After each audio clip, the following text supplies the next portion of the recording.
নমস্কার বন্ধুরা, অ্যাস্থেটিক রিদমে আপনাদের সকলকে স্বাগত। আজ আমি আপনাদের সামনে যে ফুলটি নিয়ে এসেছি সেটি কিন্তু শীতের একটি ফুল, কিন্তু এখনও আমার বাগানে ফুল ফুটে চলেছে। ফুলটির নাম গ্যাজানিয়া। যারা গাছপ্রেমী বা বাগান প্রেমী তারা এটিকে খুব ভালো করে চেনেন। একসাথে অনেক ফুল দেখুন ফুটে আছে, সুন্দর দেখতে লাগছে। আপনারাও ওই গাছটি লাগাতে পারেন। মাটি তৈরির সময় অবশ্যই ঝুরঝুরে মাটি রাখবেন এবং ভার্মিকম্পোস্ট, মাটি এবং বালি মিশিয়ে এর সয়েল তৈরি করবেন। আমি একটু ফাঙ্গিসাইডও দিয়ে থাকি। এছাড়া মাঝে মাঝে কলার খোসা এবং চা পাতা, শুকনো চা পাতা গুঁড়ো করে ডাস্ট করে আমি দিয়ে থাকি।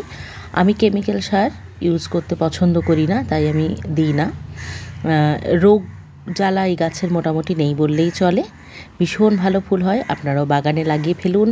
আপনাদের বাগানের সৌন্দর্য বৃদ্ধিতে দুর্দান্ত কাজে আসবে।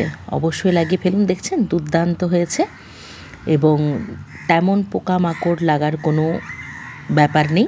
ভীষণ ভালো ফুল আর অনেক রকম ভ্যারাইটিতে হয়ে থাকে। আমার কাছে ইয়েলো, রেড, পিঙ্ক এগুলো আছে।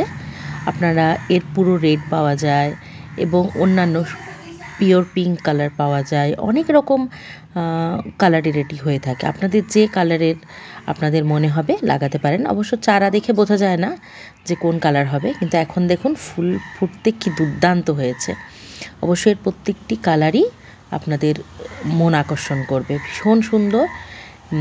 এবছর তো শীত চলে গেল, সামনের বছর অবশ্যই শীতের শুরুতে লাগিয়ে ফেলুন এবং আপনাদের বাগানের সৌন্দর্য বৃদ্ধিতে দেখবেন একে আপনারা ভুলতে পারবেন না। প্রতি বছরই লাগাবেন।